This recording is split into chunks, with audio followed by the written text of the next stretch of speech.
ciclo Comunidad de Ideas. Como todos ustedes saben, bueno, nos estamos encontrando para hacer comunidad, encontrando para discutir ideas sobre distintos ejes, el eje de la política, el eje de la violencia, el eje del ambiente, el eje de la igualdad y el eje del desarrollo económico. Y hoy nos va a estar ocupando ese eje.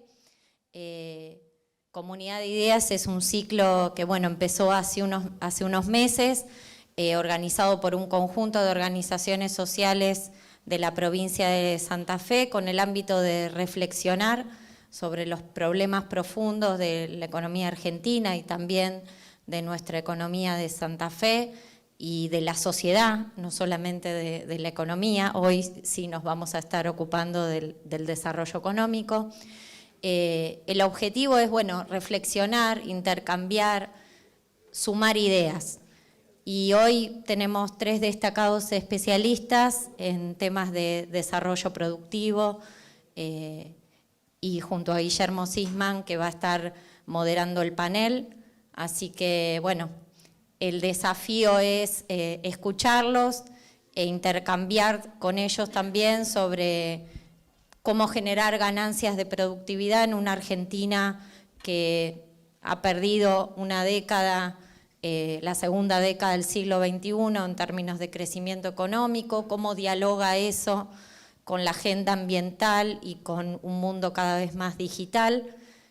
Así que bueno, les damos la bienvenida a nuestros invitados, a ustedes, agradecerles por estar acá. Y bueno, les voy a contar que Comunidad de Ideas lo hacen Usina Social Rosario, Demos Santa Fe, Los Molinos de San Jorge, Centro de Estudios Regionales de Capitán Bermúdez, Centro de Políticas Públicas de Villa Constitución, Demos de Suardi, Compromiso de Sunchales, CEMUPRO Buenos Aires, Fundación Esteves Boero, El Nogal de Santa Fe, y bueno, y todos quienes se suman a escucharnos y presencialmente, y a quienes nos están escuchando a través de YouTube. Así que le voy a dar la palabra a Clara García, presidenta de la Usina Social, para que les dé la bienvenida y ya luego le dejamos lugar al moderador. Gracias. Muchas gracias, Fernanda. Muy buenas tardes, en especial a quienes nos visitan hoy. Bueno, para darnos su opinión y obviamente a Guillermo, que va a moderar la charla.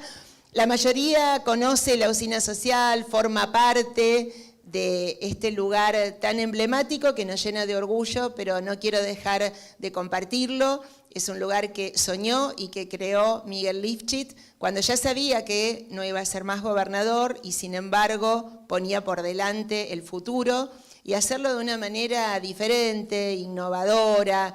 Lo decíamos, no como un centro de estudios tradicional, que está muy bueno también, pero ampliando a nuevas miradas. Y hoy un tema como es el desarrollo económico, que nos lleva a, bueno, así es el desarrollo o el medio ambiente, llegó Enrique, o son los dos, con gran respeto y armonía, vaya desafío que tenemos. Y es el desarrollo con empleo presencial o virtual, y es la calidad del trabajo o es la cantidad. Bueno, habrá innumerables preguntas que ustedes se van a hacer que nos van a llevar más enriquecimiento a quienes escuchan y a quienes somos dirigentes políticos, porque esa nos parece que es la manera, aprender, tener miradas distintas, no quedarnos nomás con nuestros dogmas, sino seguir adelante. Así que muy, pero muy bienvenidos y los escuchamos.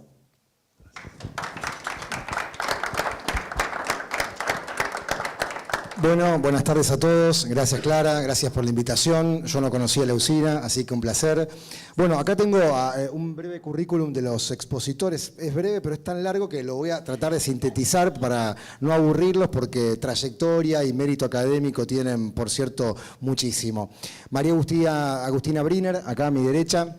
Economista, posgrado en UBA, especialista en política industrial, directora nacional de competitividad de CEPIME, directora del VICE, subgerente de sectoriales en Banco Ciudad.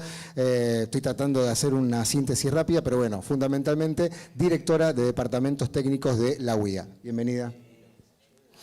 Andrés López, también acá a mi derecha, doctor en Economía, Universidad de Buenos Aires, investigador principal del CONICET, director del Instituto Interdisciplinario de Economía Política de Buenos Aires, profesor titular regular de Desarrollo Económico en la Facultad de Económicas de la UBA y profesor en la Maestría en Economía de la misma Casa de Altos Estudios.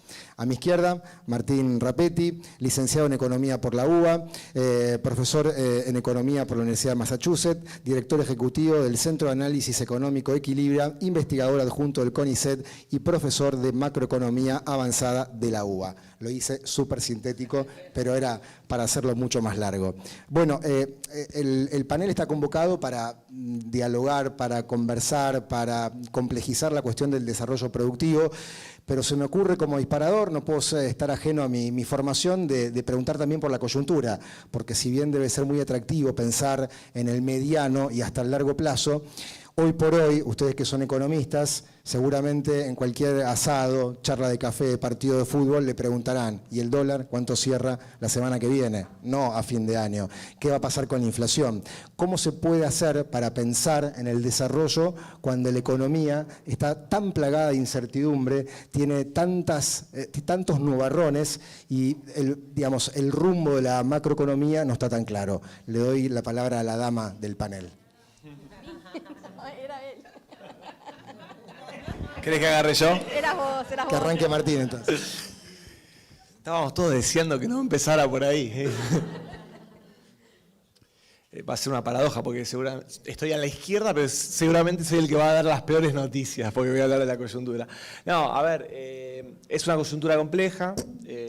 Estamos atravesando un proceso que me parece va camino a convertirse en una recesión. Todavía no hay evidencia firme, pero todo parecería indicar que la economía que tuvo una fuerte recuperación pospandémica, estamos hoy en un nivel de actividad parecido al pico previo, que fue en 2017, bajo la presidencia de Macri.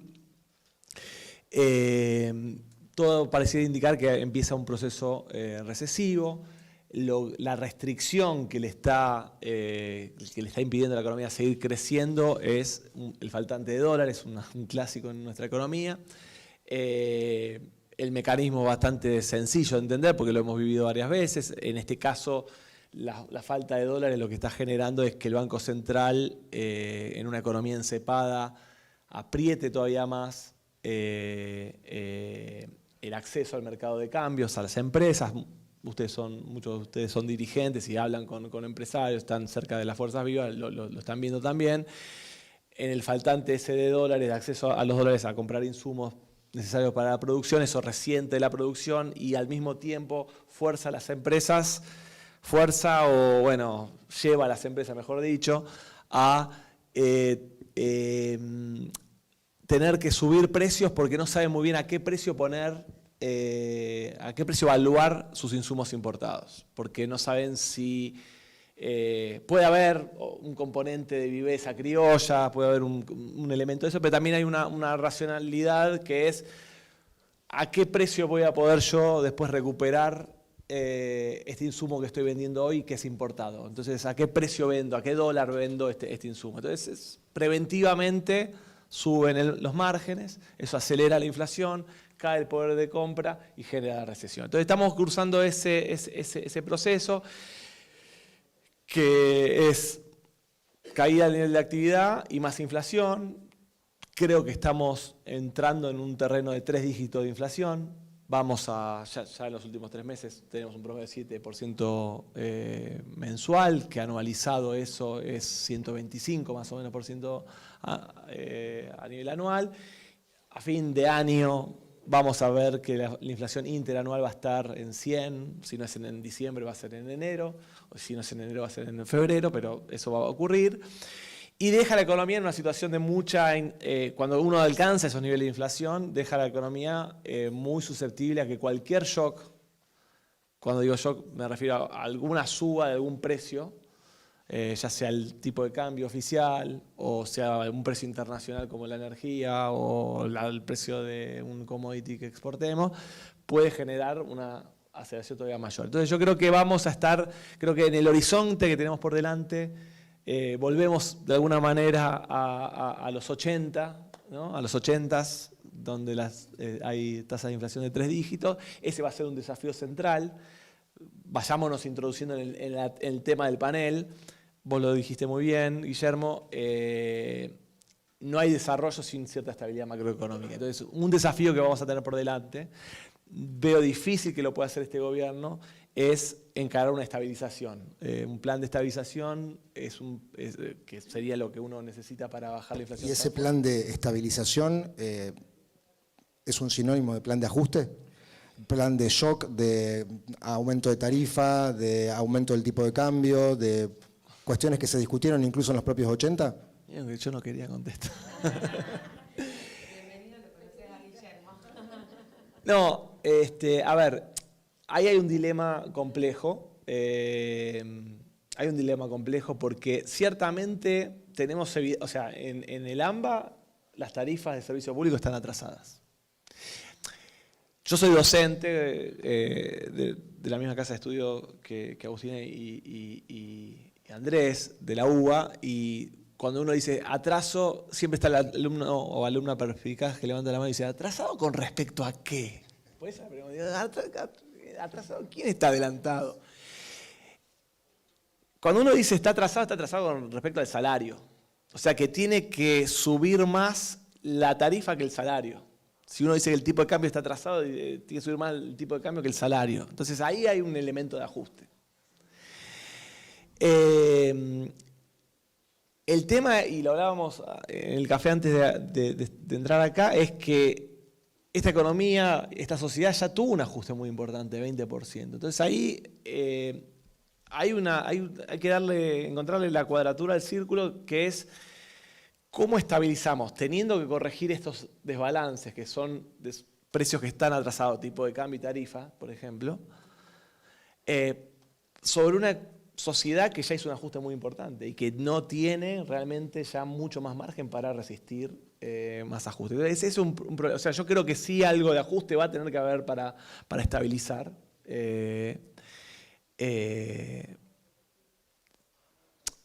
Si no, no tendríamos un cepo, ¿no? Digo, el cepo está previniendo que la gente compre dólares. Si uno dice, bueno, compra dólares, el dólar estaría más alto. Entonces, hay unos precios que están atrasados y eso va a haber que corregirlo, y al mismo tiempo vamos a tener que encontrar el mecanismo de cómo hacemos esto lo suficientemente equitativo, este ajuste, como para que logremos estabilizar, que es un prerequisito para poder desarrollarnos, porque no existe una economía que pueda crecer 4, 5, 6, 10 años de forma sostenida, lo muestra la evidencia, con 100% de inflación.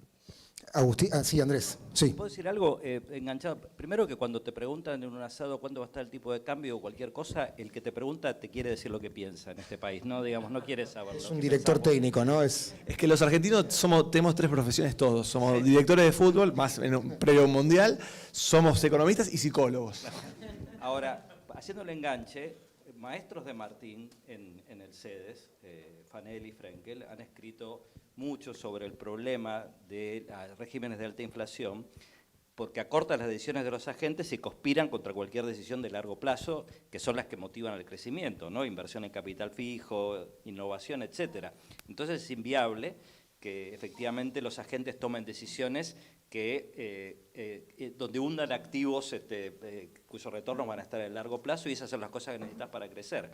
Y una cosa interesante, yo dicto desarrollo económico, vayan a mirar cualquier sílabus de un curso en Europa, Estados Unidos.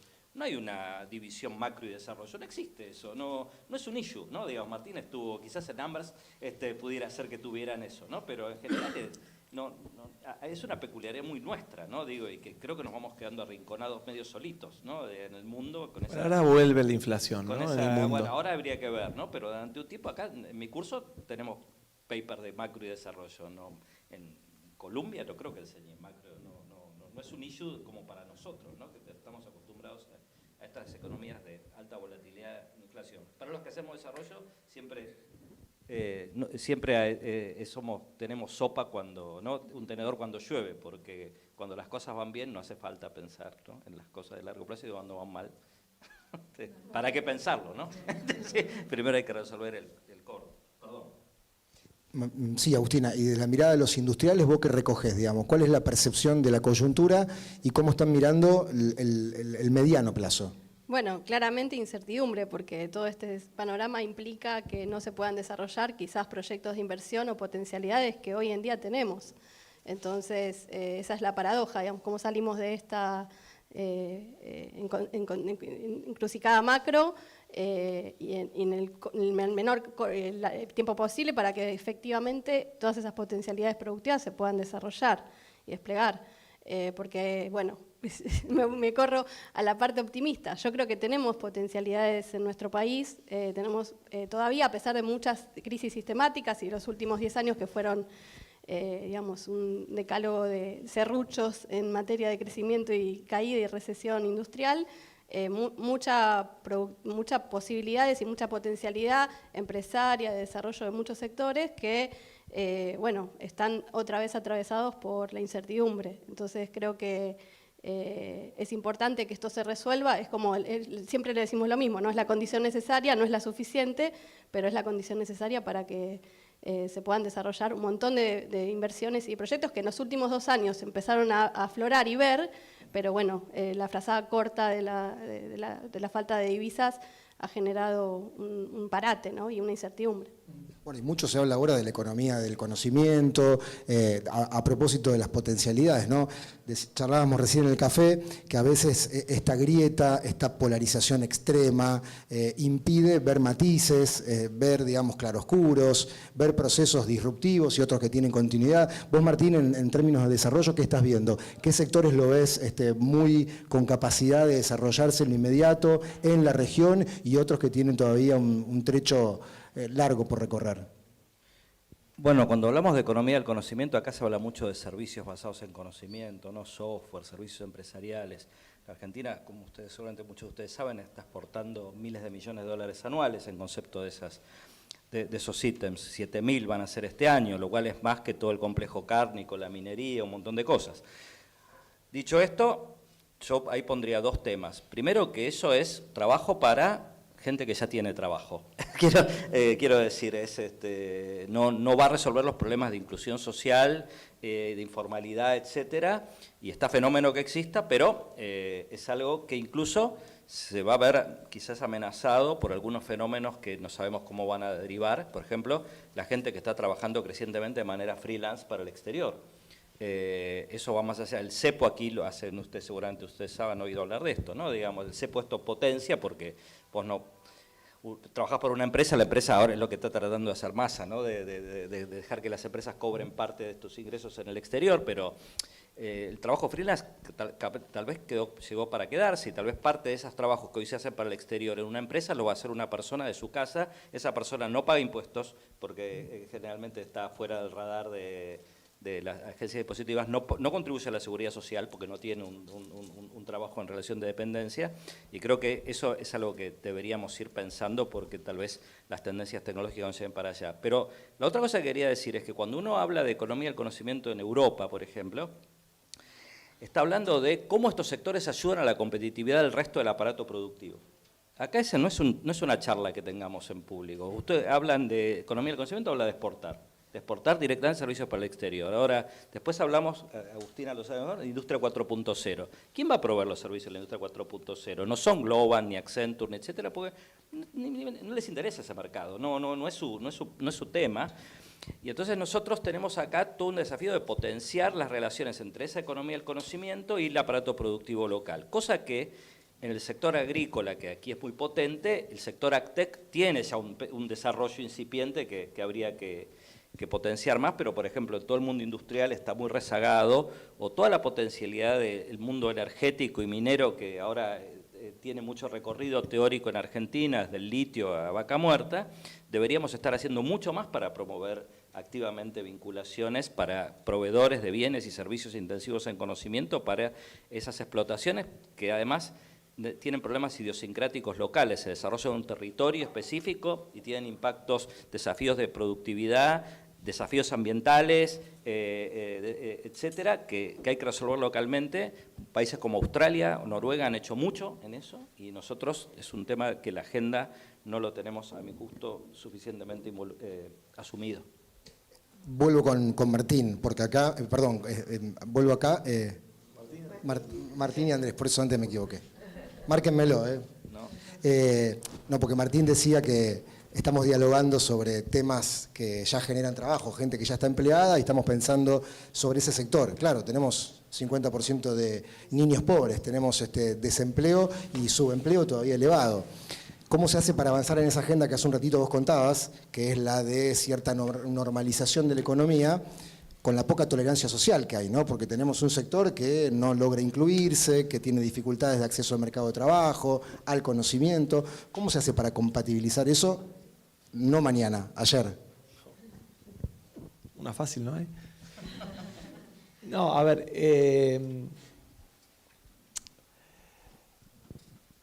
nosotros creo que, no digo nada nuevo, nos hemos convertido en una sociedad fragmentada. Y yo uso una frase que la inventó un economista brasileño, que me parece que es muy gráfica. La usó para otra cosa, pero sirve para estos fines, que es hablar de la fábula de Belindia, un país imaginario que es una parte belga y una parte india. Edmar Valla inventó esto para Brasil, de los años 60. Argentina es cada vez más belindia. Argentina en su largo retroceso se ha latinoamericanizado, y Argentina hoy es mucho más desintegrada que lo que es lo que era décadas atrás. Les mentiría si yo les digo que tengo la solución a esto. No la sé. Voy a balbucear las ideas que tengo en la cabeza. ¿Qué creo yo? Yo creo que es muy difícil, o sea, lo que decía Andrés, cuando uno visita una de estas empresas de la llamada economía de conocimiento, uno va y siente que está en el Lollapalooza. Pues son todos chicos jóvenes, pues, odio decir esto porque ya me pongo en el lugar de viejo, modernos, cool, en jeans, zapatillas de colores raros, caminando por ahí, no tienen oficinas. Eso es la economía del conocimiento, ¿no? Como Poppy, exacto. Y esa gente justamente, esa gente son los belgas. O sea, son los que no son muy distintos de un europeo. Nosotros somos, digo, no son ellos. Nos cuesta asumirnos, ¿no? Digo, los que tenemos estas posibilidades. Los que somos internacionalizables de alguna manera, no somos tan distintos en productividad.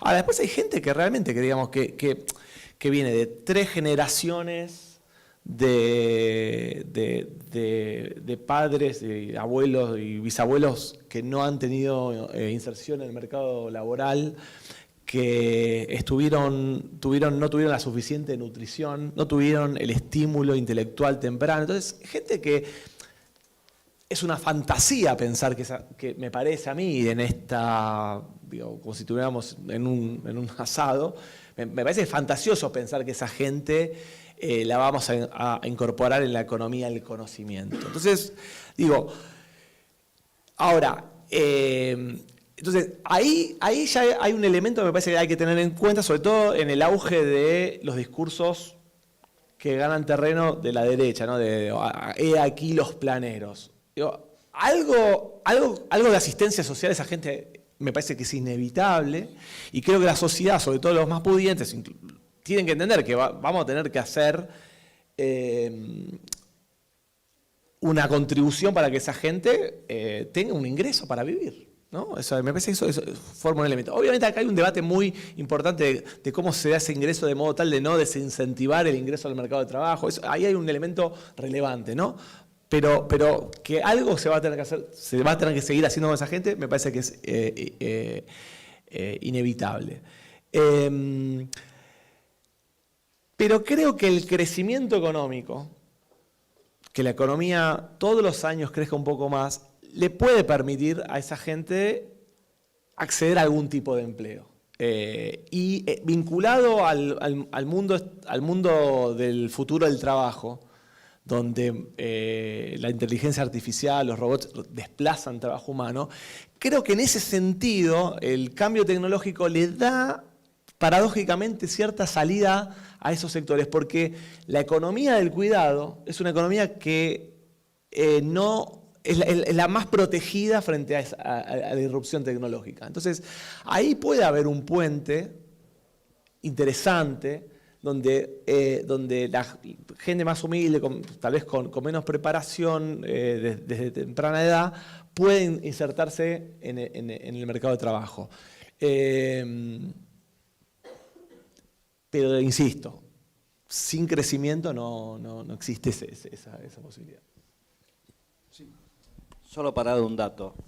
Hay un programa que ustedes saben quizás que existe, se llama Argentina Programa, vale la redundancia, que lanzó este gobierno. Se anotaron 700.000 personas como interesados.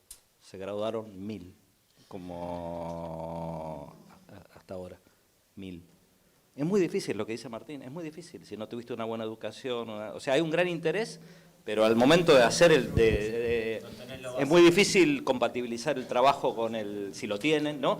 Con el estudio, es muy difícil, tenés que tener un cierto conocimiento mínimo de matemática, de saber cómo estudiar, en fin, es muy complicado. Coincido, es una fantasía que esa gente hoy, por lo menos, ¿no? Digo, sin un trabajo de muy largo plazo. Y no estoy hablando mal del programa, estoy diciendo que las dificultades objetivas que hay para llegar a eso. Igual yo creo que también hay que lograr que el sistema educativo se acerque un poco más a resolver esa realidad. Digamos, tenemos que ver la forma o los métodos que se puedan utilizar para hacer quizás programas más cortos de los centros de formación profesional, que haya algún tipo de sistema que permita al mismo tiempo trabajar y educarse, formarse en actividades más cortas, en oficios. La educación técnica creo que se tiene que revalorizar. Creo que es un activo que hemos vuelto a recuperar en el último tiempo, pero que falta mucho y que además hay que poder potenciar nuevas especialidades y nuevos oficios que se requieren desde el sector industrial, y con todas estas potencialidades productivas que charlábamos antes, se requieren nuevas capacidades, y entonces es importante que haya un cambio y un viraje respecto de la óptica desde la educación general, el sistema y la educación pública en particular, de apuntar a generar capacidades y habilidades en esos ¿Está cambiando puntos. mucho el mapa del mercado de trabajo, de la industria, post pandemia y con toda la economía del conocimiento? ¿Se nota un cambio de paradigma? ¿Se va de manera muy acelerada a un escenario distinto al que supimos conocer? Yo creo que en los últimos años, la pandemia aceleró muchos procesos que por ahí se venían dando antes, pero en los últimos años creo que se ha visto mucho más la necesidad de tener más capacidades vinculadas a lo tecnológico. Hablábamos de Industria 4.0, pero parece como una entelequia, pero es poder administrar información y bases de datos en una tarea que por ahí antes era muy analógica o muy mecánica. Hoy en día cualquier empresa, pyme, tiene la necesidad de que sus operarios o sus supervisores tengan conocimientos en informática, que tengan capacidad para, no sé, saber inglés. Digo, o sea, porque los sistemas a veces vienen en inglés, para poder tener acceso a un algoritmo, generar algún tipo de algoritmo que permita analizar información del proceso productivo. Hay mucho de eso, y también tenemos toda la parte que es transporte y logística, que ya nos introduce en otro terreno, que es, bueno, cuáles son las cuestiones que tienen que ver también, no solo desde lo productivo, sino desde las habilidades competitivas para poder vincular la producción con todo el esquema de distribución y de logística, que con la pandemia se ha complejizado un poco más para una empresa más tradicional, si se quiere, o un mecanismo de producción más tradicional. Martín hace un ratito hablaba del Lollapalooza, ¿no? Y sobre los jóvenes a veces hay mirada apocalíptica también, ¿no? De alguna clase dirigente que dice, bueno, están en cualquiera, están todo el tiempo con el celular, cantando cualquiera, pero se ve que ahí hay un conocimiento de las nuevas tecnologías. Es un público que se los puede sumar de manera inclusiva. Los nativos tecnológicos. Sí, sí. Sí, creo que es más fácil quizás reconstruir esas capacidades en chicos y chicas que están acostumbrados a tener el celular todos los días o una pantalla, por más que sea, eso es lo bueno de la tecnología, que se ha transmitido incluso a distintos niveles socioeconómicos, ¿no? que por ahí, no sé, hay algunos skills que son más difíciles de incorporar cuando uno ya es más grande. Yo lo digo, a veces me enseñan a mí cosas mis hijos y tengo 40 años, digo, eso también pasa, pero creo que es importante sostener eso desde los sistemas educativos. Incorporar ese tipo de conocimientos a la educación media y a la educación técnica, a la educación superior y a oficios y a planes de reconversión es súper importante. Y Andrés, ¿en qué punto estamos? Digamos, una pregunta genérica que habilita respuestas también genéricas, ¿no? Pero a veces uno escucha del propio gobierno, de especialistas, que tenemos enormes potencialidades, algunos dicen que estamos condenados al éxito, ¿no? Vaca muerta, litio, recursos naturales, humedales. ¿En qué punto se está también, no? ¿Hay tanta, digamos, potencialidad? ¿Está sobreestimada o realmente hay un camino de rosas por delante? Bueno, no sé, como uno puede ser pesimista, optimista, en fin. Creo que primero que las cosas acá tardan mucho en arrancar, ¿no? Nosotros estuvimos haciendo un trabajo sobre litio en Jujuy a fines del año 2018. En ese momento había 2 salares de litio en explotación, uno de los... Te voy a poner esto como ejemplo, ¿no? Había 2 salares en explotación, uno que viene de la época de los 90, que era antes del boom, porque el litio se usa para otras cosas, ¿no? Digamos también para baterías de celulares, en fin. Y otro que se había inaugurado hacía pocos años. Había un tercero que estaba por arrancar en 2019-2020, de capitales chilenos, ahora es chino. 2020, 2021, 2022, ¿está funcionando ese salario? No. La gente cree que Argentina hace mucho litio, hay 2 salares y hay 2 salares de hace 10 años. O sea, todo es lento, todo es...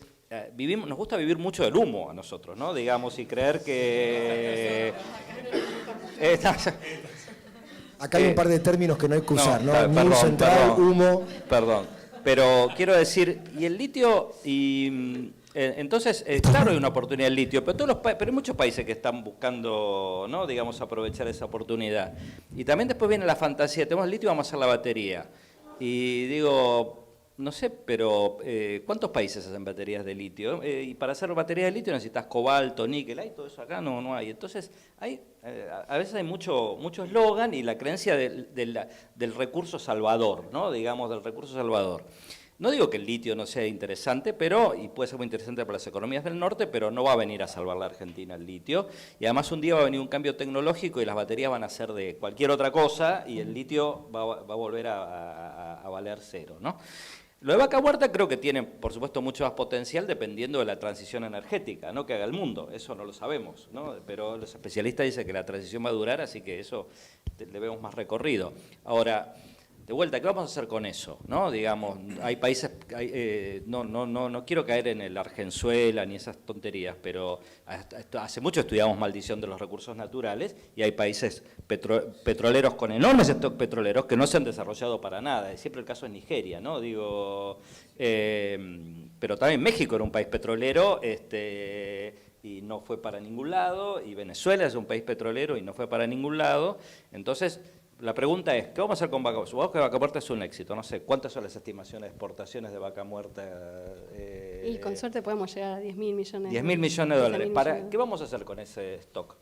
¿Vamos a potenciar la agenda de la competitividad? ¿Vamos a mejorar la infraestructura, el sistema educativo? Vamos a decir, como tenemos eso, ¿para qué? ¿No? Digamos, hagamos estadio de fútbol en Santiago del Estero. No sé, perdón, con todo respeto, pero digo... hasta quizás el otro día lo dije en un seminario de Techín y no me mataron, ¿no? Digo, tal vez es mejor que no esté Vaca Muerta en un punto, porque, y bueno, ¿qué va a pasar con la agenda América del Sur aumentó por 5 sus exportaciones de commodities durante el último boom, por 5, en 10 años. ¿Qué pasó con el desarrollo de América del Sur? Hubo algunos avances sociales. Bueno, pero contrafáctico, si no hubiera crecido, ¿no sería peor todavía? No, sí, puede ser, pero digo, ya sé que estoy exagerando, pero quiero decir, ¿estamos seguros que la economía política en torno a Vaca Muerta va a hacer que esos recursos vayan a mejorar? Porque un día va a terminar la transición, no sé, capaz yo voy a estar muerto seguro, pero la transición energética va a llegar un día y se terminó. ¿Puedo polemizar con mi amigo? No, a ver... poner un matiz. Estoy exagerando el punto. Absolutamente, sé cómo pensar, hablamos seguido. Pero para matizar un poco el punto, Andrés es claramente más viejo que yo y es más pesimista por eso. No, a ver, primero Vaca Muerta no cambia la Argentina, no es una transformación total. O sea, Vaca Muerta, los especialistas hablan de que por ahí puede llegar a exportarse 35 mil millones de dólares por año dentro de 10, 15 años, ¿no? Es un montón, Pero, ¿de qué estamos hablando? De 500 dólares per cápita de exportaciones. O sea, Argentina, es un montón, pero no le cambia, no es que de golpe pasamos a exportar 6.000 dólares per cápita de recursos no renovables como Canadá o Australia. O sea, entonces aún ese potencial no cambia radicalmente a la Argentina. Entonces no va a haber, yo no le tengo ese temor el Emirato de América del Sur. O sea, me parece que no está. Pero fíjense que estábamos hablando, déjame unir el potencial con el corto plazo. Bueno, estamos racionados de dólares, estamos hablando de hacer el ajuste, de cómo hacemos el ajuste. Bueno, ahí tenés un puentecito que de golpe te permite no tener que hacer tanto ajuste, ¿no? Porque de golpe tenés algunos dólares que te permiten, ¿no?, ir corriendo a la economía, hacerla crecer sin necesidad de tener un estrangulamiento por falta de dólares. Yo creo que Argentina no tiene nada que la salve. Sí creo, o sea, hay un potencial, no me voy a meter en litio, pero solo para mostrar un dato. De un lado de la cordillera de los Andes, Chile exporta 35 mil millones de dólares de minerales. De este lado de la cordillera exportamos 3.500, la décima parte. No soy un experto, pero me cuesta pensar que la geografía haya sido tan inequitativa en la distribución de los recursos dentro de la cordillera. Entonces me parece que ahí hay un potencial. Y de vuelta, hagamos la suma, son 30.000 millones de dólares más por año. Bueno, está sumando ahí 200 dólares, 300 dólares per cápita de exportaciones, otro poquito más. Entonces, y además, en esos recursos naturales, visto desde la perspectiva de la contabilidad macroeconómica que le estoy haciendo cuenta al almacenero de dónde están los dólares para poder, ahí en minerales, que no va a generar empleo, que no va a salvar el problema de los conurbanos, de Rosario, de Buenos Aires, de Córdoba, no se van a solucionar con eso, pero te permite un poco de expansión de crecimiento. Y después puede haber un derrame. Digamos, cuando vos generás ese ingreso, ese conurbano, después se nutre de... Pero déjame ir a un punto, porque quiero aprovechar que acá hay dirigentes. Acá la tengo a Clara, la tengo a Enrique, la tengo a Popi. Entonces yo quiero a ellos aprovechar que me están escuchando para influirlos. Entonces quiero hacer quiero transmitir un mensaje que me parece muy importante para la dirigencia política. Nosotros tenemos que tener, hablábamos, Andrés decía, el horizonte. La macro, al ser tan enquilombada, el dólar, la inflación, los múltiples tipos de cambio, el empresario que no está pensando en cómo hace más eficiente su negocio, dónde innova, dónde invierte para tener más tecnología, capacitar. No, está pensando en cómo administra todo ese quilombo. Entonces no tiene los recursos cognitivos dedicados a ganar productividad de la de verdad, que es el sinónimo de desarrollo económico, productividad, ¿no? Entonces, esa es una fuente de incertidumbre. La otra fuente de incertidumbre es la política. Decime qué gobierno me toca y yo te digo qué sector puede crecer, qué precio relativo va a estar adelantado, cuál va a estar atrasado. Entonces, decime qué proyecto va a funcionar, cuál proyecto no va a funcionar. Entonces, si la dirigencia, o sea, es muy importante que nuestros dirigentes,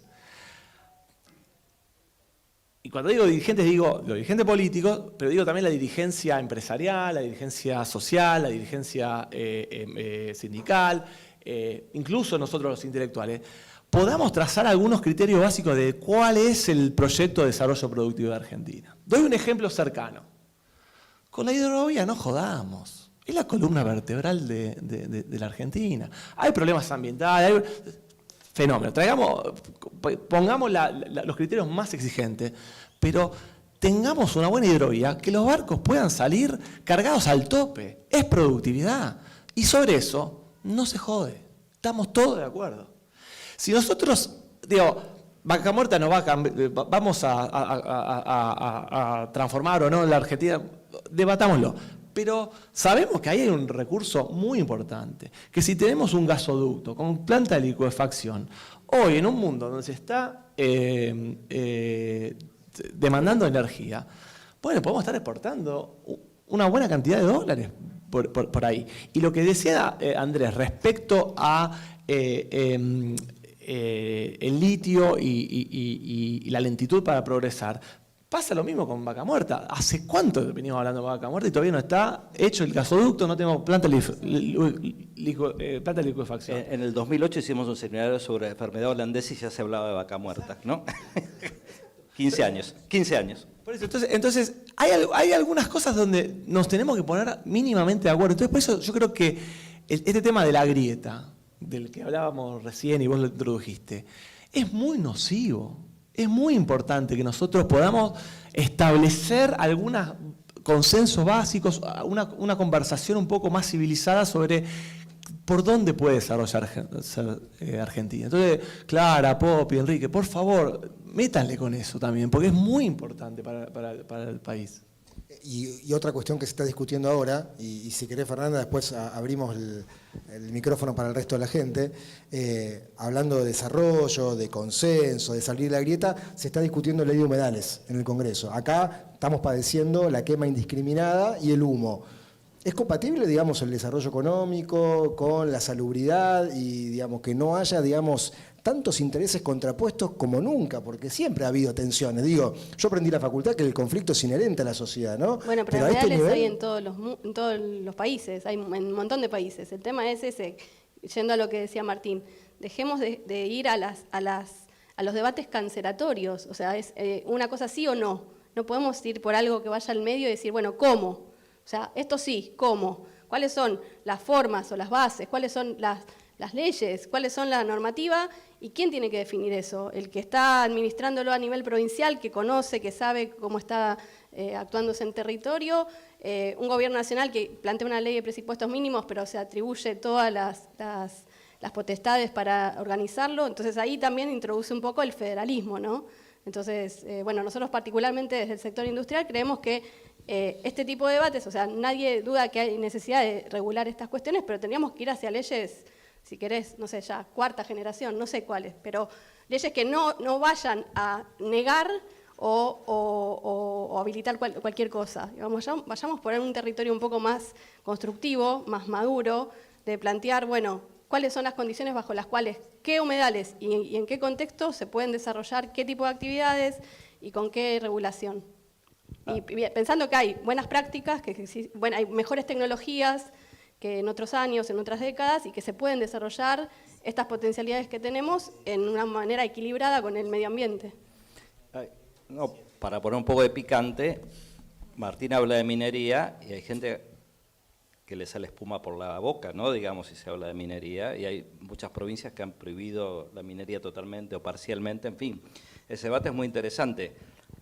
Sin duda, no sé si hay manera de compatibilizar, pero tiene que haberla, digamos, pero es más, yo creo que por supuesto están las posiciones extremas, desde que la gente que dijo va a haber offshore en Mar del Plata y ya salieron todos a opinar como si fueran, no sé, digo, capaz que está mal, pero yo no tengo ni la más remota idea y la gente que sacó solicitadas tampoco, ¿no? Digamos, entonces tenemos una posición a priori, no sé cómo es, pero me opongo.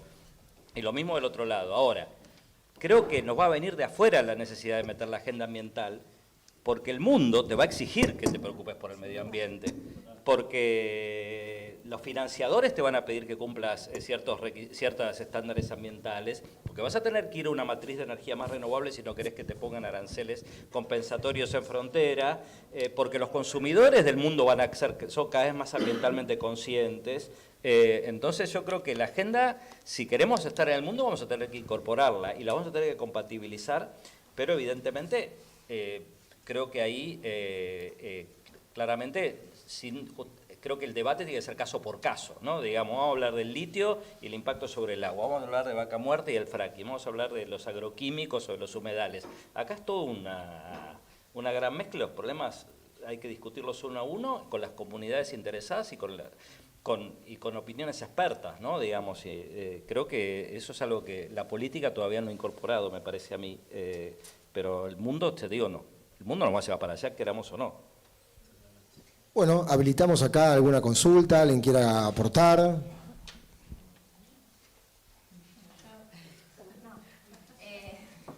No, justo con lo que estaba diciendo Andrés, porque la cuestión de la agenda ambiental tiene que ver también con la cuestión del desarrollo federal, ¿no? Porque la discusión en torno a desarrollo en base a los recursos naturales está muy vinculada, digamos, a las provincias, y a mí me da la sensación, yo una vez escuché a Jorge Katz, y él planteaba que el tema de los recursos naturales tiene muchos problemas de gobernanza, y tiene que ver un poco con lo que decía Agustina, porque los sectores en general son sectores grandes, digamos, multinacionales, el gobierno, la sociedad civil, y entonces, bueno, ahí estaba un poco esa cuestión. Bueno, la pregunta en eso es un poco cómo construir gobernanza en esas cosas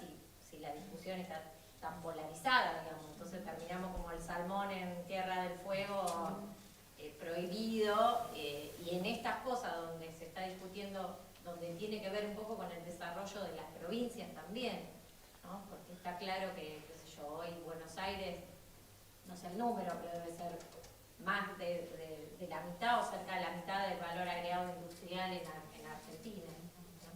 Así que, no sé, ¿qué opinas? Agregar algo a lo de Fernanda, ya para complementar con el tema.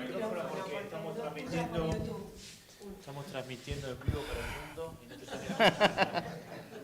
Bueno, no sé si era tan importante como para que lo escuche el mundo, mi aporte, pero no, bueno, surgió el tema y recién Fernanda mencionaba un poco cómo ve que está sucediendo este debate. Y yo me voy a sumar porque estoy siendo protagonista de todo esto en mi cara, la verdad que bastante asombrado de algunas cosas, es como que me dieron así la bienvenida a la Realpolitik, porque básicamente hay un desencuentro total en términos de temas que existen desde ya, pero sobre todo cuestiones muy básicas que van a venir, ¿no? A Brasil, la Unión Europea le hizo una sanción en función de no comprarle, creo que era madera, porque no certificaban que no venía de zona de desmonte, digamos, ¿no? Sí, sí. O sea, concretamente hay aranceles de esas características. Y nosotros, en Argentina, hay una resistencia, que yo la estudié y me enteré ahora, digamos, respecto de tocar temas que puedan influir en las provincias, en lo que tiene que ver también con un artículo de la Constitución, que es que las provincias son las dueñas, digamos, de los recursos naturales. Pero a su vez el ambiente, en la misma Constitución, lo establece que lo tiene que, de alguna manera, regular el Estado Nacional, las leyes nacionales, ¿no? Ahí surgen las leyes de presupuestos mínimos. Bueno, los antecedentes que tenemos son bastante criticados, ¿no? Por ejemplo, ley de bosques. ¿Por qué? Porque un poco también como lo que pasa en humedales, que yo lo comprendo y lo comparto, no hay un trabajo básico previo del Estado. Y lo que hay es de los estados provinciales muy disgregados, sin una lógica común. Entonces, por ejemplo, los estudios de impacto ambiental no son iguales en ninguna provincia.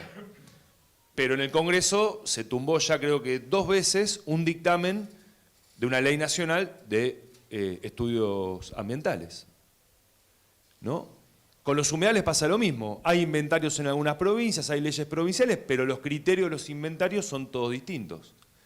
Y el ordenamiento territorial también se deja plantado en base a la Ley General del Ambiente. Entonces, no hay un plan y los consejos federales de los ministerios, por lo menos en materia ambiental, también están muy poco duchos en función, digo, de los tiempos que corren y de los conflictos que esto está generando, porque como bien decís vos, hay también plebiscitos en las provincias, consultas populares básicamente, que están tomando decisiones súper determinantes, y no hay una conexión, digamos, ¿no? De una mínima planificación pública del tema, del desarrollo del tema. Acá pasaron 3 años y de lo único que hablan es del catastro de Entre Ríos. O sea, es delirante que el Estado no haya podido tener una intervención inteligente, positiva de, che, aparte bajamos el quilombo, lógicamente, pero aparte aprovechamos y vemos en qué situación está todo esto, ¿no? Es decir, un monitoreo,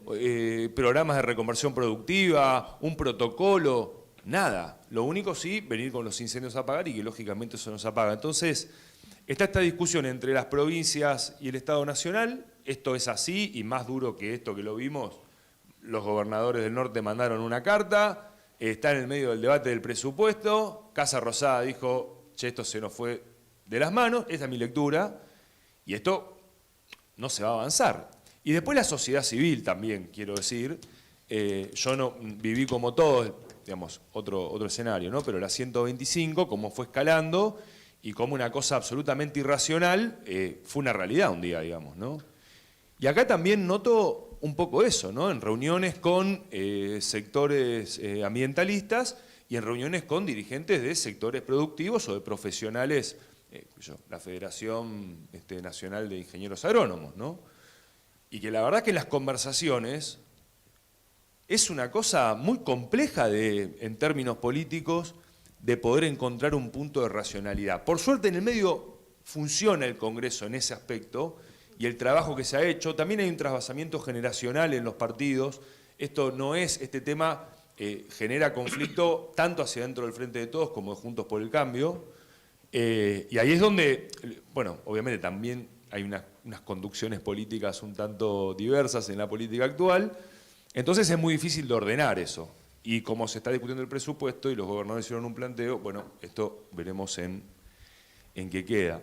Pero, digo, es parte de todo esto, ¿no? Y de cómo nos cuesta poder tener una mirada mínimamente común, porque digamos, no hay desarrollo sin estabilidad económica, pero no hay estabilidad económica sin un mínimo de estabilidad política, ¿no? Y a esto termino con esto. ¿A dónde nos está llevando esta dinámica de la lógica política de la grieta? Que nosotros no podemos elegir institucionalmente ni el defensor del pueblo, casi te diría que peor aún, procurador general de la Nación, y así varios cargos. Bueno, los jueces de la Corte Suprema, en el estado en que está la justicia federal, digo, eso necesitas acuerdos, otra que gobernanza, que no los podés garantizar increíblemente.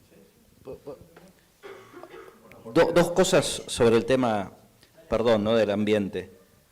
Con todo respeto para las personas involucradas, pero el gobierno actual y el anterior, el ministro de Medio Ambiente que se sorteó en un, no sé, digo, en un asado. ¿Cuál es la parte de con todo respeto?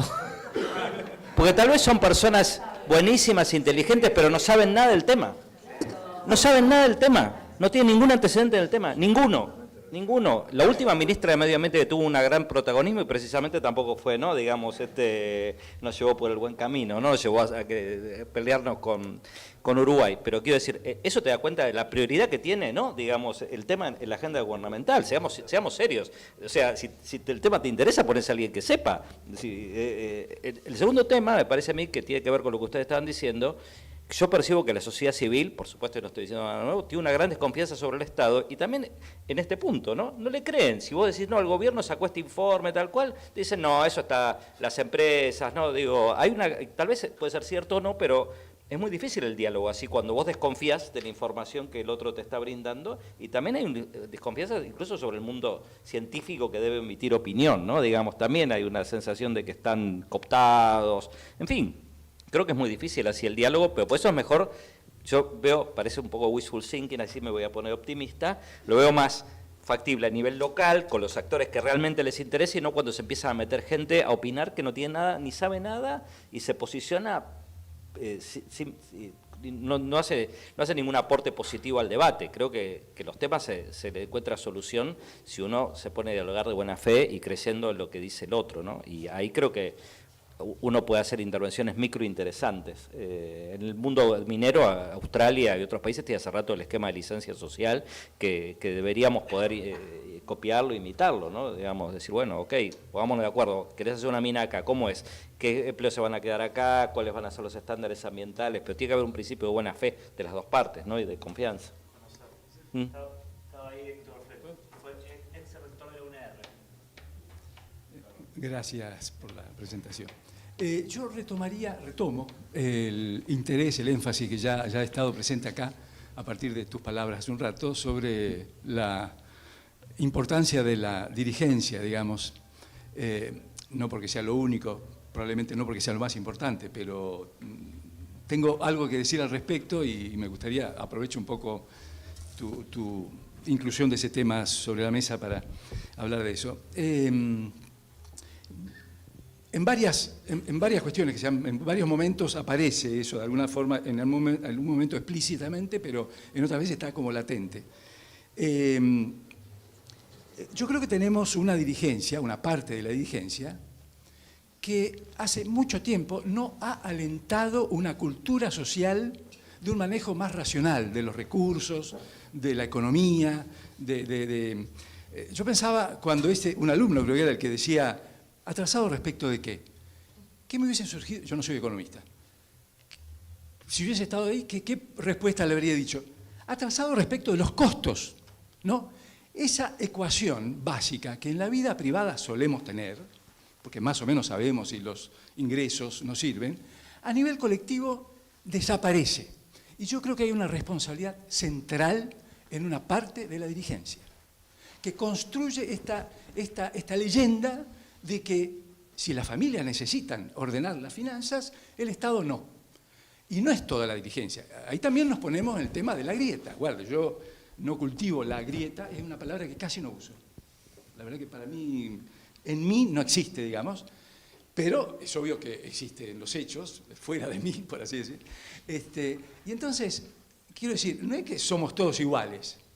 Es decir, ¿se entiende? Es decir, entonces, esa construcción de esta mitología que va acumulando efectos, de que el orden macroeconómico, hay gente que sigue sosteniendo, no lo defiende, yo creo efectivamente que no es una condición necesaria, es una plataforma para hacer posible lo que, como decía ya el amigo, un issue, un tema que no en otros países no lo tratan. ¿Por qué? Porque ya ese consenso ya lo tienen, ¿no?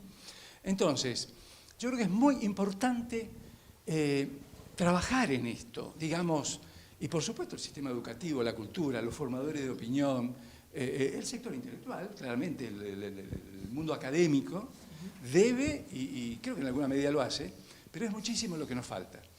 Y hay un dato más que también estaba en estas conversaciones, y Andrés creo que hizo alguna referencia explícita, pero ya había aparecido antes. Es decir, hay mucha gente también que habla, casi diría que se llena la boca, esa sería una expresión de mamá. Es decir, es un hablar, pero como ostentoso y exagerado, ¿no? Se llena la boca con la centralidad del Estado. Pero muchas veces son los que no hacen nada para jerarquizar y calificar el Estado. El Estado argentino hace aguas por todas partes. Yo estoy convencido de que tenemos que esforzarnos en producir un nivel de capacidad, pero permanente. ¿Cuántas veces hemos visto que hay dirigentes gubernamentales, no de carrera, que están en ese lugar porque ayudaron más o menos en la última campaña electoral? No porque sepan de ambiente o porque sepan de regulaciones de áreas metropolitanas, etcétera, etcétera. Entonces, hay que bajar unos cuantos cambios y uno de ellos pasa por hacer un esfuerzo de racionalidad en el abordaje de los problemas colectivos. No basta el eslogan. Terminemos con tanto eslogan. Hace falta mayor racionalidad y hace falta una cuota de humildad.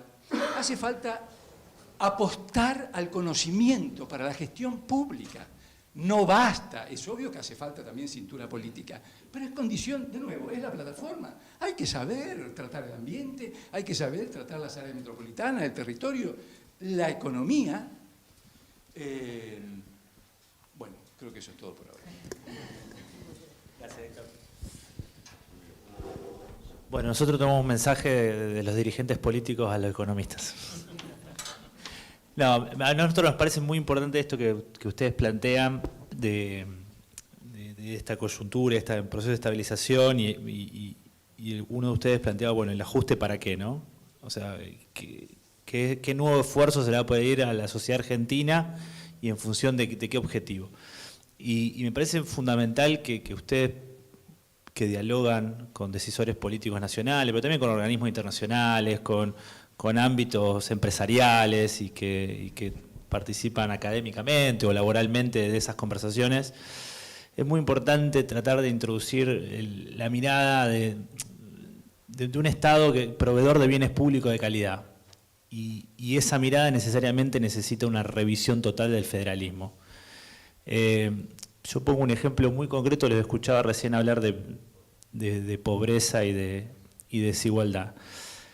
Hoy en una escuela del centro de Rosario, pública, en una sala de tercer grado, los chicos que están en tercer grado hoy no fueron nunca durante el primer grado, hicieron medio año sin escuela pública, sin presencia, hicieron hasta septiembre del año pasado con burbujas, una semana sí, una semana no, con lo cual un pibe que está en tercer grado hoy estuvo físicamente en la escuela este año y 3 meses del anterior. De 29 pibes, escuela pública del centro de Rosario, ¿no? Clase media. 20 están con maestra particular y no saben lo que es una multiplicación. Imagínense en los barrios, donde estadísticamente, durante la pandemia, el 70% de las escuelas nunca se conectaron, y la gente que se conectaba, familias que tenían un solo celular en la casa y que no tenían conexión a internet o que lo hacían a través de datos. Entonces, yo creo que es el debate de la coyuntura sobre la necesidad de actualizar estos precios, pero necesariamente se impone un debate sobre qué servicios va a proveer el Estado en materia de educación, en materia de salud, en materia de seguridad y en materia de infraestructura. Y esto tiene que estar en la mesa, porque la ecuación argentina no se va a resolver jamás si no solamente generamos una estabilización para poder crecer y para poder desarrollarnos a largo plazo, sino hay un componente que empiece a igualar para arriba, y eso necesariamente implica una enorme revisión de lo que estamos haciendo. Y eso tiene que formar parte de una agenda dirigencial, pero también de una agenda en la cual se introduzcan los planes, del futuro del país.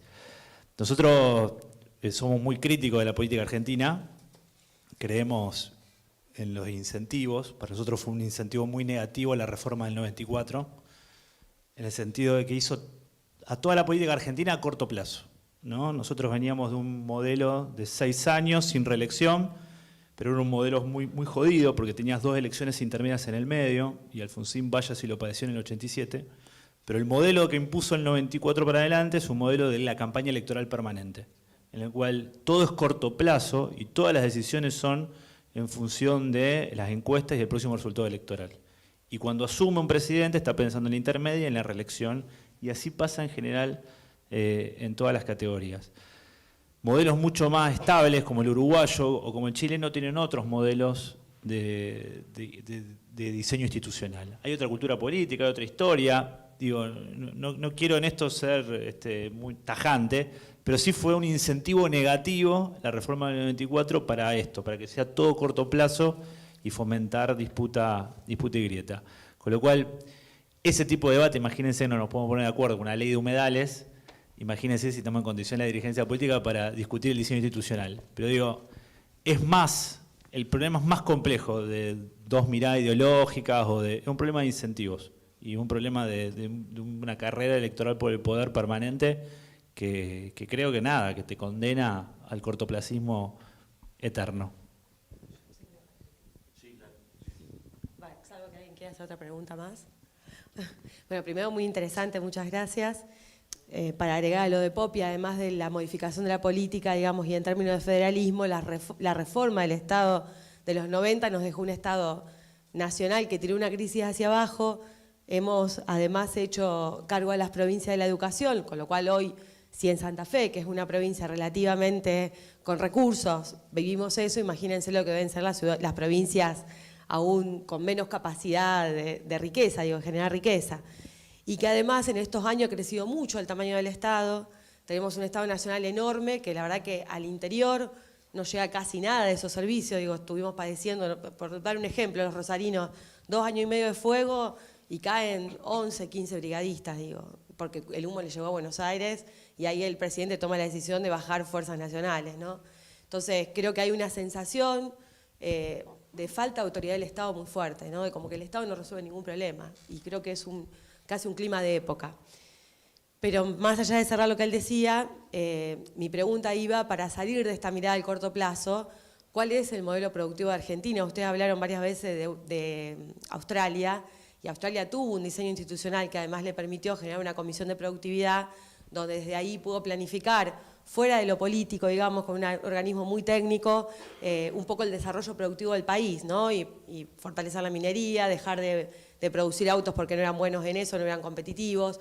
¿Cómo se imaginan ustedes este agregado de valor de Argentina que por ahí, no en el corto, pero sí en el largo, nos permita generar un país distinto con más integración, ¿no?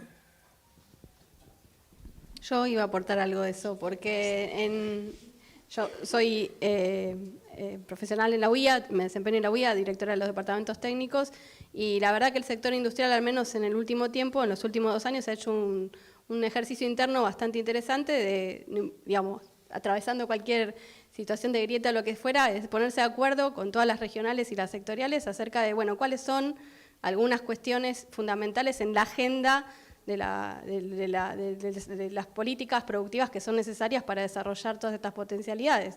Y ahí creo que no hay muchas otras, no sé si hay muchas otras recetas, pero es ponerse a hacer el ejercicio introspectivo de decir, bueno, qué queremos, hacia dónde queremos ir, qué queremos construir y buscar acercar diferencias y sintetizar, quizás con el ejercicio de un documento o con un posicionamiento o lo que fuera, bases comunes. Y creo que estamos hablando de eso hace rato.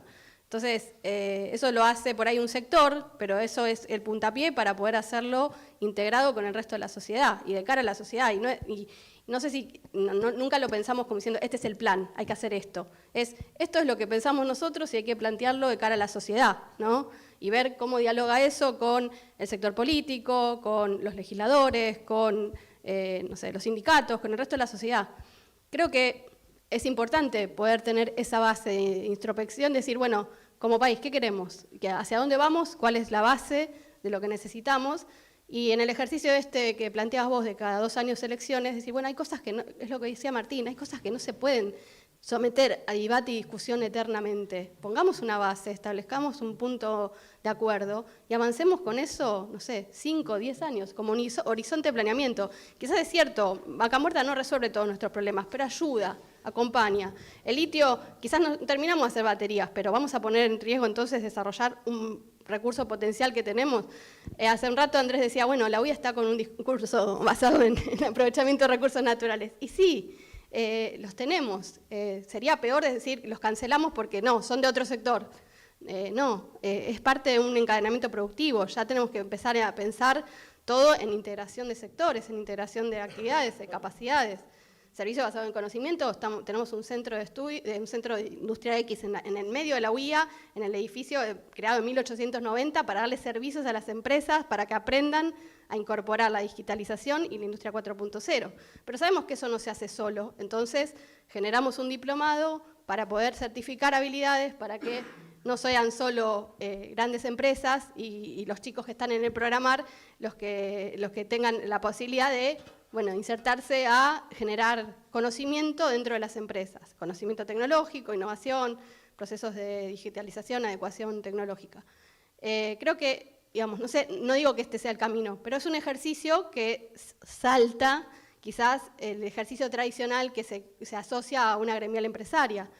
Y me parece que todos tienen que hacer eso, los partidos políticos, las universidades, los centros de investigación. Yo creo que un poco por ahí debería estar parte de la respuesta. Primero, breve reflexión de Opinator sobre el tema de las capacidades estatales.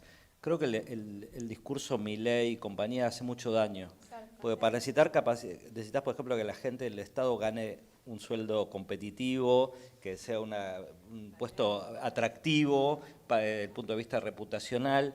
Y este discurso antiestatal conspira contra todo esto que estamos diciendo, ¿no? Contra la formación de una meritocracia bien remunerada, motivada, etcétera. No sé cómo salimos de esto porque la sociedad va para el otro lado. Si vos decís, vamos a aumentar los sueldos de los empleados públicos para traer mejores recursos, te queman en la plaza, ¿no? Digamos, y todos los que trabajamos cerca del Estado sabemos la dificultad que tiene el Estado para retener las mejores mentes. Con relación al tema de desarrollo productivo, yo cada vez me convenzo más de que en una mesa no se resuelve nada, ¿no? Y creo que ahí viene el federalismo, pero bien entendido, porque lamentablemente, por ejemplo, lo que decían antes, ¿no? Muchas veces, perdón, no estoy hablando de Santa Fe, pero las provincias se extorsionan, ¿no? Digamos, y, por ejemplo, Tierra del Fuego es un ejemplo clarísimo. No conozco, ahí no hay ninguna grieta, no conozco un solo economista que crea que eso funciona bien, del trotskismo a Milei. Ahora, sin embargo, ahí está el régimen y nadie lo puede sacar. Pese a que ha habido ministros que lo han querido sacar. En este gobierno, en el anterior lo han querido cambiar, es inviable. Del mismo modo, vemos presupuesto, Misiones que una zona franca. Todo el mundo está esperando. La política productiva es regalar cosas, ¿no? Digamos, que haya exoneraciones de impuestos, etcétera. Y yo creo que justamente la política productiva hay que hacerla en el territorio, porque no la va a hacer un iluminado en un escritorio, sino en el diálogo con los actores, con esto que está diciendo Agustina, ejercicios sectoriales, locales, y eso, lamentablemente, y no lo digo por quedar bien, creo que Santa Fe, por lo menos en mi mirada, es de las pocas provincias que tiene un interés por el tema, no hay una tradición. La provincia de Buenos Aires no existe el área de desarrollo productivo, no existe. No existe. Vaya a preguntar quién es el ministro de Producción de la provincia de Buenos Aires y qué hace, ¿no? Digamos, no hay una tradición de hacer política de desarrollo productivo y entonces creo que hay mucho para construir y no va a haber un sector que nos salve. Necesitamos mejorar la productividad de toda la economía, de todas las empresas, de las pymes, de las grandes, mejorar los eslabonamientos. Hay que dejar de pensar en la bala salvadora. Hay que trabajar en la metáfora de economista de los hongos, ¿no? Digamos, hay que salgan muchos hongos y que crezcan, y que ayudarlos a que crezcan. Pero aquí la política productiva muchas veces es o protección arancelaria o regalemos impuestos. Bueno, creo que con esa mirada no nos ha ido muy bien.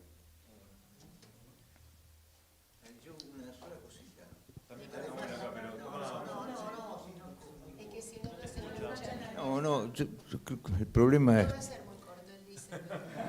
es totalmente profundo y por eso no me quiero meter en las honduras, porque un país que no logra que los chicos vayan a la escuela en condición igualitaria, es muy difícil pensar en un futuro cierto, verdaderamente, pero lo que estoy convencido es que el desarrollo productivo desde Buenos Aires y al interior no se construye, de ninguna manera. Nada se construye desde arriba para abajo y bajándolo. Y yo creo que este es el esquema que tiene el país, y el país tiene que cambiar, pero tiene que cambiar sobre la base de que cambie la gente. Y este es el gran dilema de la política. Y yo creo que la cosa productiva, agregar valor, si no agarra desde lo pequeño, desde el local, y crece como conducta, en donde haya una cantidad de elementos que incorporen no solamente...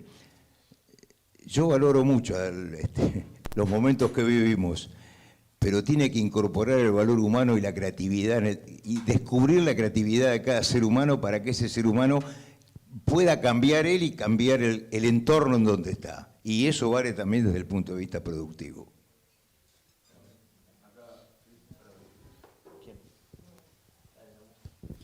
Bueno, primero pedir las disculpas del caso. Me pidió la secretaria general, Analia Rander, que la disculpe, que no había podido venir, está en Buenos Aires, por el tema de nuestra paritaria, se cerró ayer.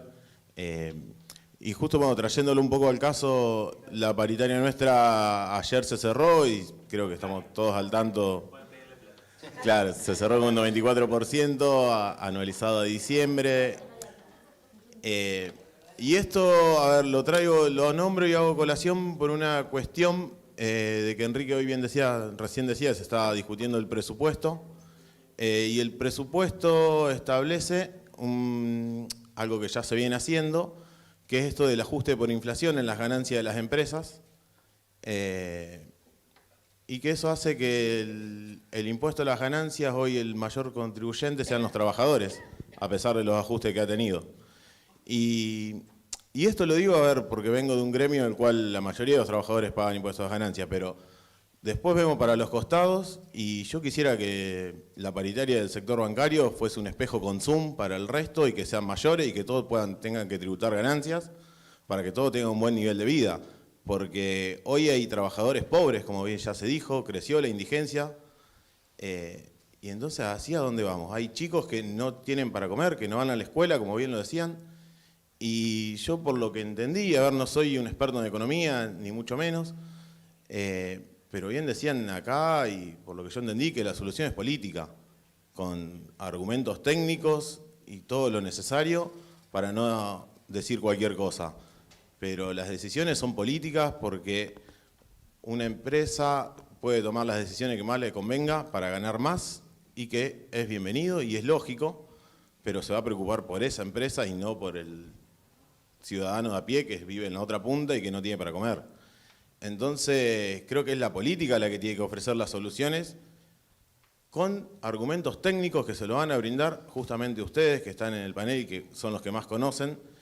Pero a la vez también digo esto de que las empresas ajustan por inflación y no pagan impuestos a las ganancias. Y después vienen los 23 gobernadores a reclamar impuestos a las ganancias y los sigamos pagando los trabajadores.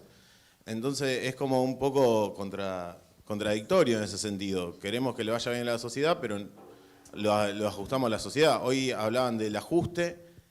Yo creo que el ajuste ya se está haciendo, ya se está viendo, o sea, con lo que son el tema de tarifas, de a poquito se va a ir haciendo. Hace poquito participé en una charla también con un auditor general de la Nación que él decía que Santa Fe está mejor que la media del país y sobre todo lo que es el Gran Rosario está mucho mejor que lo que es el Gran Santa Fe. En esa salida que se está generando más empleo, pero no empleo de calidad. Entonces, digo, las empresas apuestan a crecer, sí, está bárbaro, pero hoy no se ve. El blanqueo de capitales favorece a unos pocos y a futuro porque no liquidan la soja que tienen guardada, sino que es la que van a cosechar dentro de unos meses. Y así estamos en un país que no avanza. Bien lo decían hoy, estamos volviendo a lo que fue la recesión de los 80. Y a ver, ¿es algo de lo que Argentina va a salir de pie? Yo creo que sí, porque ya lo pasó y ya salió de pie. O sea, espero que no sea con otra convertibilidad, con otra década de los 90, en la cual lo público era mala palabra, y había que rifar todo y regalar todo. Y así lo vimos acá en la provincia de Santa Fe, donde se regaló un banco. Y es más, no solo lo regalamos, sino que lo regalamos y le dimos plata arriba a quien se lo llevó. Y quisimos regalar el de la ciudad de Rosario y eso no se pudo hacer, se frenó. Por suerte, hoy soy empleado del Banco Municipal de Rosario. Pero bueno, a ver, creo que todo este drama económico que hoy tenemos y que vamos a seguir teniendo, porque no vamos a salir mañana, y que yo hable con un compañero en el banco y me diga, che, todo lindo con la paritaria, me encanta, pero no me alcanza. ¿Por qué no me alcanza? Digo, ¿y por qué no te alcanza? Si vamos al ritmo de la inflación, incluso ganando casi todos los meses por 1, 2 puntos, medio punto, el que más perdimos fueron 5 puntos, que fue en agosto, ahora los recuperamos. ¿Por qué no te alcanza? Me dice, porque mis gastos no son la canasta básica. Digo, y si la canasta básica no voy a pedir que, obviamente no puedo ir a discutir que en la paritaria me aumente en torno a lo que me aumenta la cuota del auto, porque sería una locura, pero sí generar una estabilidad y ver, a ver, en todos los sectores, cómo generarle ese ingreso mínimo, porque hay gente a la cual los planes sociales no le llegan y no le alcanza. Entonces, creo que la solución, como bien decían, es política y es desde ahí, obviamente con todo el apoyo técnico de atrás, pero si no, no vamos a ir para adelante nunca.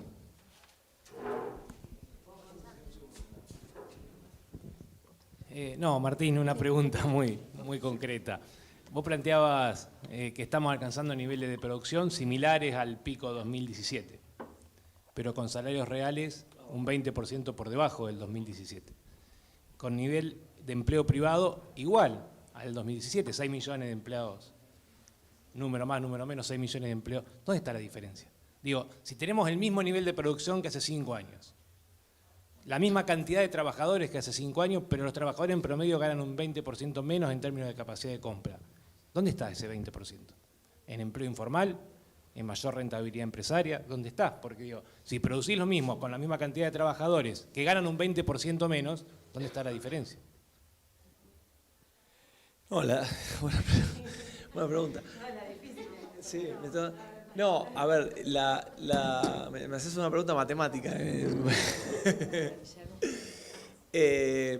No, la diferencia está en que vos, justamente, al incorporar, la gente que se incorpora al mercado de trabajo, no es, si hubiera sido capturada por el sector asalariado formal, el ingreso nacional hubiera subido. Y no subió. Entonces, ¿cómo lograste, con la misma torta, cómo lograste, o sea, se incorporó más gente, solo lograste incorporarla con un ingreso más bajo? O sea, entonces, mantenés el mismo nivel de empleo, pero con un ingreso más bajo. ¿Y dónde está ese ingreso más bajo? Está justamente en los asalariados informales, en los autónomos o cuentapropistas, monotributistas, que tienen un ingreso más bajo en promedio que cuando estamos hablando 5 años atrás. Bueno, les Te la contesté, matemática en el aire. Y entre las difíciles dejamos la del dólar. Hablamos de inflación, pero no del dólar. Gracias Martín, gracias Andrés, gracias Agustina, gracias a todos.